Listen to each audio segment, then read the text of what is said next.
The Apple iPhone 17 Pro Max pushes the iconic iPhone in bold new directions and colors. It's recognizable but different in ways that make it eye-catching. The performance is stellar and the cameras set a new high watermark for smartphone photography. For people who demand more from their smartphone, there may be no better choice. If you are looking different in your iPhone shopping journey, the iPhone 17 Pro Max has you covered.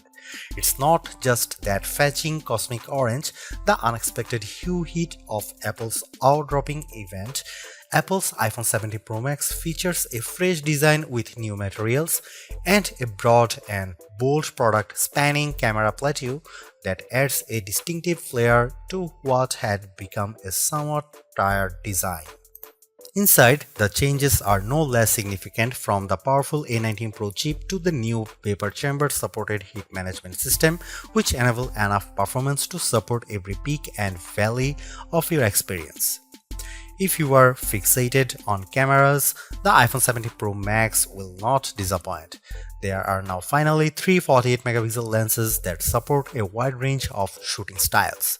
Perhaps the most notable of the three is the new 48-megapixel 4x optical zoom lens that also offers access to a sensor crop 8x zoom, which, thanks to selecting the center pixels from the larger sensor and an upgraded image pipeline, delivers some truly eye-popping photos. This is also an upgrade that makes a canny swap of titanium for aluminum a seeming downgrade, but one with some significant benefits, like the ability to apply that amazing new anodized orange finish and the ability to better distribute and dissipate heat. Finally, there's the price. It's the one thing you hope doesn't get an upgrade. And I am happy to report that Apple somehow held the line here. The iPhone 17 Pro Max still starts at $1,199 US. It's never been a cheap smartphone, but then this one is for the pros, and I think they will be very happy. I know I am. As for why you might buy the iPhone 17 Pro Max over the iPhone 17 Pro, that comes down to screen size, battery life potential, and the option to get up to 2TB of storage. Otherwise, these iPhones are identical. The iPhone 17 Pro Max was announced at Apple's eye-dropping event on September 9. Pre-orders began on September 12, and the phone arrives in stores and starts shipping on September 19. The iPhone 17 Pro starts at $1,199 for the model with 256GB of storage, with that price rising to $1,399 for 512GB of storage, $1,599 for 1TB storage, and $1,999 for 2TB of storage. The later configuration represents the largest storage capacity of any iPhone ever. Apple is likely getting undue credit for not raising the price of the base model iPhone 17 Pro Max. Component prices and supply chain issues relating to the geopolitical stage are surely putting pressure on the company.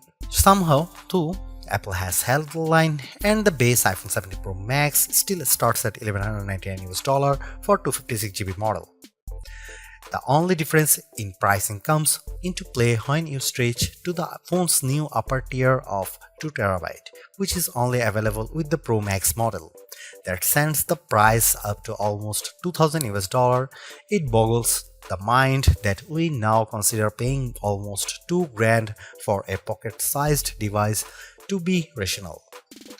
On the other hand, this is a true pro-level smartphone that, based on my tastes, is probably ready for pro photography and videography tasks, and when you put it like that, it might seem like a bargain. I saw enough leaks in the run-up to the iPhone 17 line launch to have a pretty good idea of what was coming, and to be honest, I was preparing to hate the iPhone 17 Pro Max redesign and colors. Yet, here I am now, quite pleased with the giant plateau, and yes, loving cosmic orange. In many ways, the iPhone 17 Pro Max is still undoubtedly part of long lineage of iPhones before it. There are, though, just enough new touches here to add up to what I am comfortable calling a redesign. Starting with the back, there's the now nearly full-width plateau that's both a bold design touch but also a practical measure, in that underneath there's now more space for upgraded components like refreshed tetraprism that supports a new, longer telephoto lens. Most previous iPhone bags featured just one material, usually metal or glass.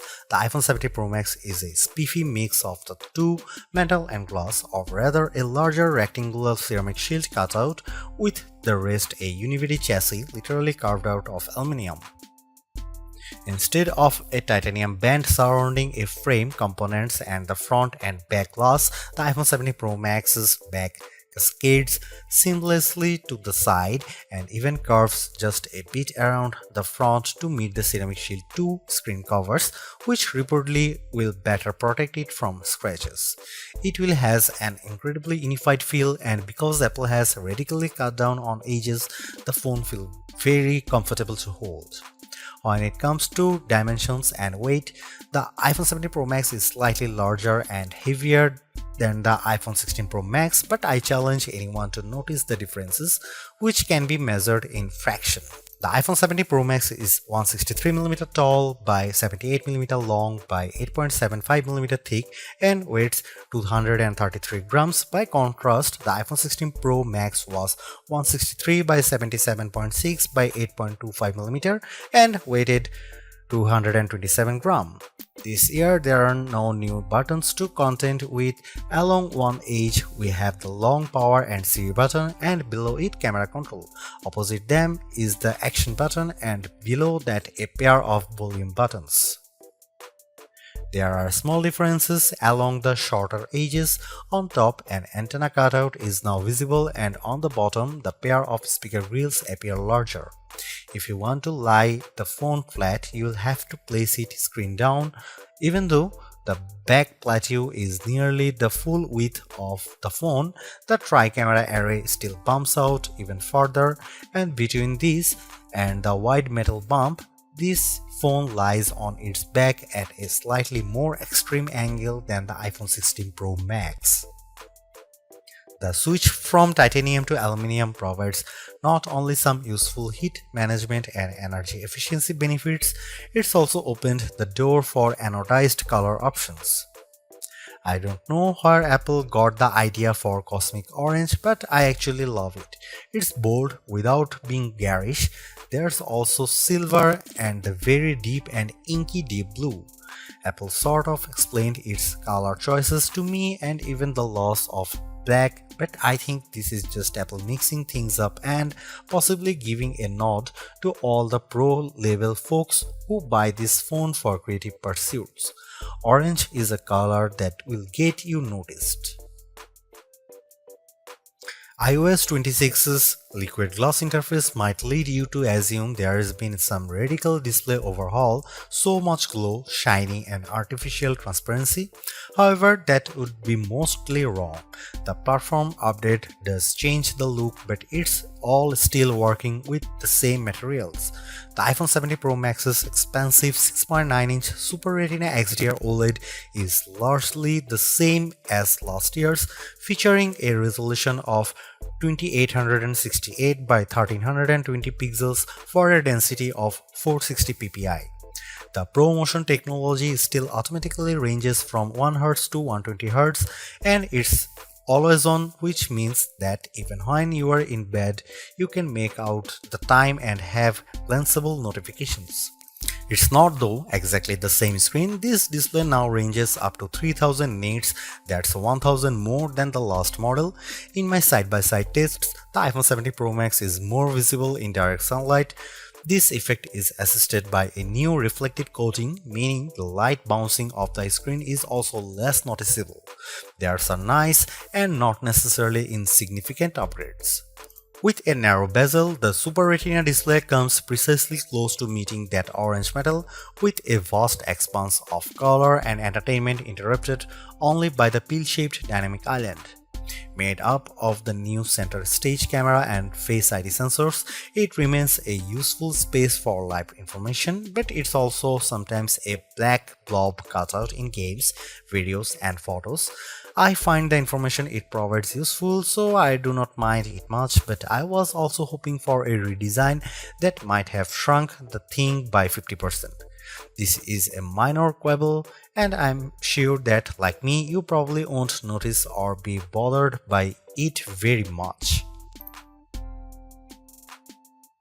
Apple's redesigned plateau is not just an aesthetic choice, it's a practical one.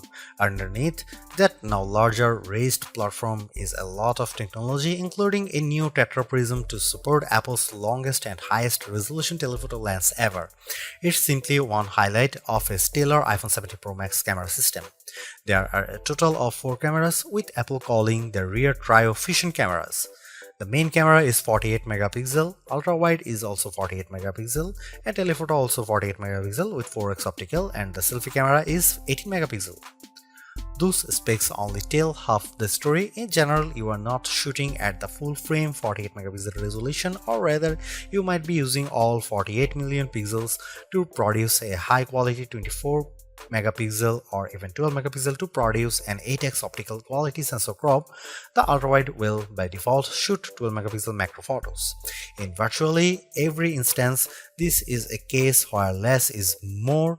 Apple uses all that pixel information and its remarkable image pipeline to deliver fantastic photos with true life colors and exquisite detail. Here are some camera samples of the iPhone 17 Pro Max.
Few things contributes to the new look and feel of the iPhone 17 lineup as much as iOS 26. Liquid glass adds a translucent sheen to almost every aspect of the platform, and mostly it's gorgeous. Apple has done an excellent job of programming pixels to look like glass. Sometimes though, the transparency is overdone and I struggle to make out some interface elements. Think of it this way: when you can see through one element to view another, it can occasionally increase the overall clutter and make some things visually confusing. For example, when you swipe down on the screen to access global search, the search box still faintly shows what's behind it, which makes what's on top of it, what you are typing, a little harder to read. It's small issues that Apple could easily address in the next iOS update. In some cases too, like the new first-party app icons, control center, and dock, iOS 26 is a welcome update that gives everything a little polish without throwing out the most recognizable elements. Apple Intelligence gets a few updates, like live translation and the ability for images captured through visual intelligence to be transformed into calendar entries. I played a bit with Genmoji and Image Playground to experience those upgrades, but they are mostly minor and I still await the fully featured Siri that Apple has promised. The iPhone 17 Pro and iPhone 17 Pro Max might represent the most radical redesign of the iPhone in terms of internal components, we have seen in quite some time. In a way, Apple's external changes are directly connected to those updates.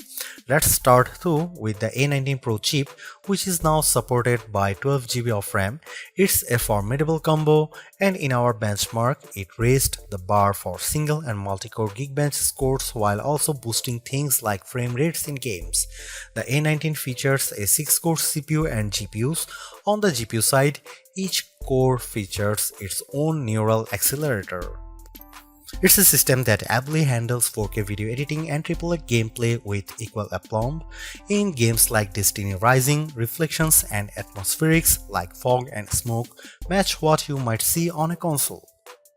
What's more remarkable though is that as you do all this, the phone remains relatively cool, and even if it gets a bit warmer in general, there is no one identifiable hotspot. That's down to the new heat management system, which includes a long and narrow vapor chamber that sits on the top of the A19 Pro, which is placed near the center of the iPhone 17 Pro Max's body. As the A19 Pro heats up, the water inside the vapor chamber absorbs the heat and vaporizing the water, which then condenses on the other end of the chamber. The process repeats continuously to manage and transfer the heat out across the chassis and to the more heat-efficient aluminum frame. It's that kind of heat management that helps the phone maintain a high level of performance and, in my estimation, positively impacts battery life. The iPhone 17 Pro Max is still a flagship phone based on my testing. You get a more powerful zoom camera, better sustained performance, and the longest iPhone battery life ever, a head-turning design. The iPhone 17 Pro Max is still behind the competition on AI, and it's a bit thick and heavy, but overall it is easily one of the best big screen phones yet.